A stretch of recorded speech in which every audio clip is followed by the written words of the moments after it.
Kim, do you want to sit here? Oh, never mind. There's one right there.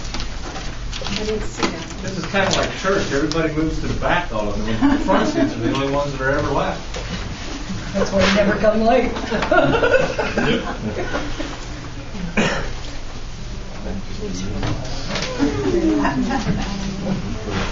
I should. The sun's getting in. Frank and Dave.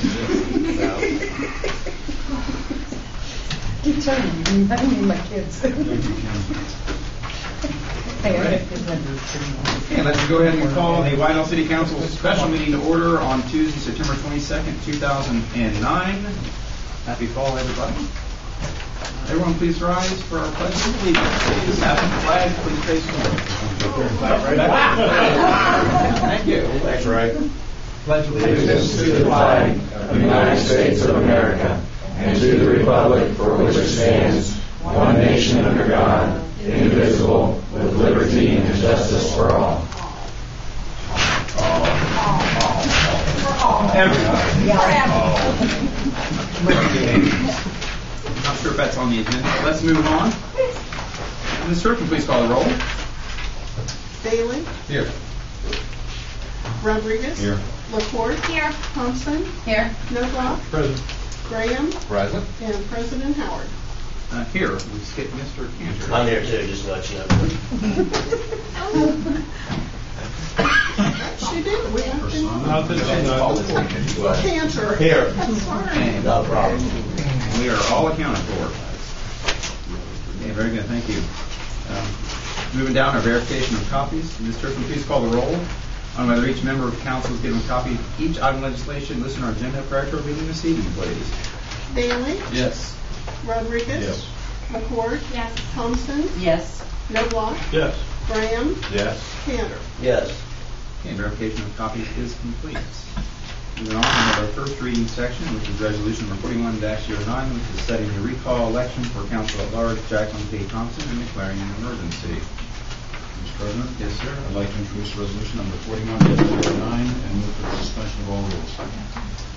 Motion by Mr. Rodriguez. Is there a second, please? Second. Second by Mr. Bailey.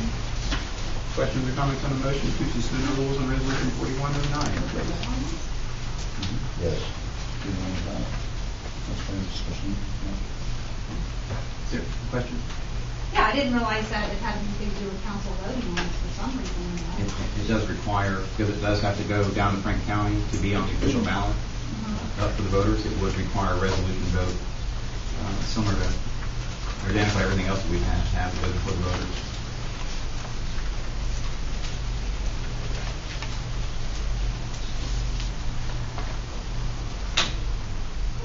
Any other questions or comments on the motion to suspend the rules? Maybe we should review the section of the charter so everybody understands. Well, first of all, we're suspending the rules. Don't we have a vote pending on We've that? got a motion on the floor. Declaring an emergency. We've got a motion on the it's floor. not an emergency. It's suspending the rules.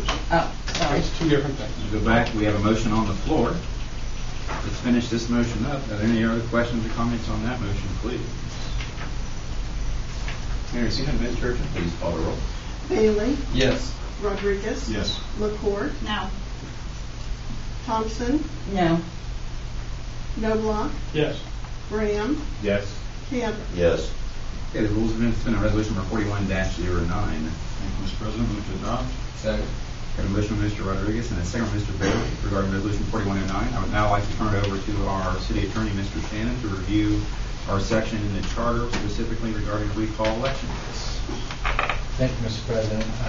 I passed out copies of this last week from section 68 on recall elections.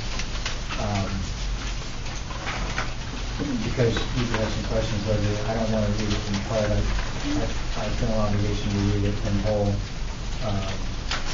just so you can understand. Yeah, I read this last week. Okay. So, No, it's you want me okay. to read it in whole, or you I want just me to didn't go realize we through had it? to suspend the rules. I'm sorry.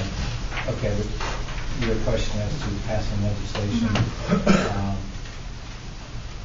I don't need to read to you, but it sets out a number of parameters that the clerk must verify to validate the petition. and then that petition then needs to be presented to the affected office, or in this case, Ms. Thompson, and the charter provides us 5 days to decide whether she would like to resign. And the charter then says, as such officer shall not resign within 5 days after the day on which such delivery shall have been made.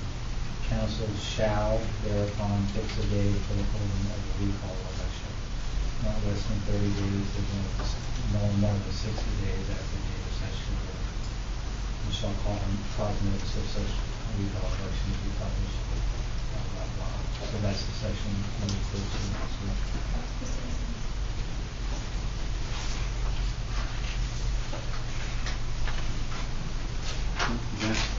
Clear up every question anybody would have in regards to that process. Mr. President? Yes, sir. There was one question asked last week about whether this would kick in any special cost for the election. And I do have an email here. Pass that along to everybody.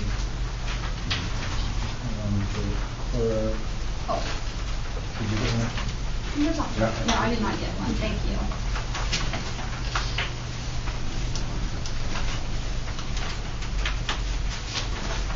And this is in response to several voice messages and an email.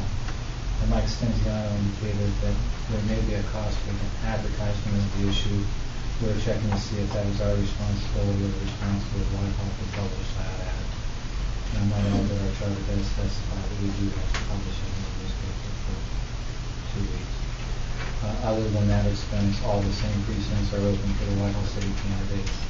Are also the precincts that will be voting on the issue. We don't charge by the issue. Take the full cost for conducting the election and divide by the number of entities or issues on the ballot and the total cost. So I promised, I think it was you. Yeah, it was my question. So I did follow up on that with the director of the board. Correct on that. So would Whitehall News be of sufficient distribution? Does that qualify as the instrument they advertise?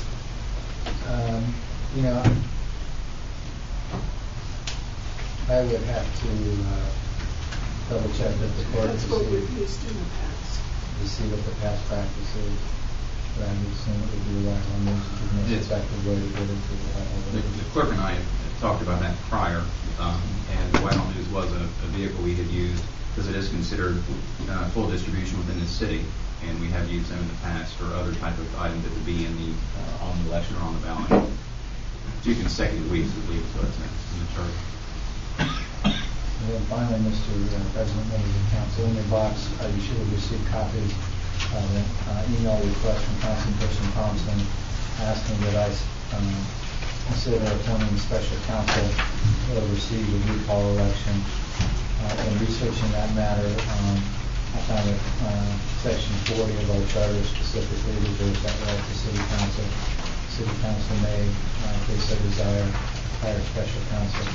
I do not have that power under the charter.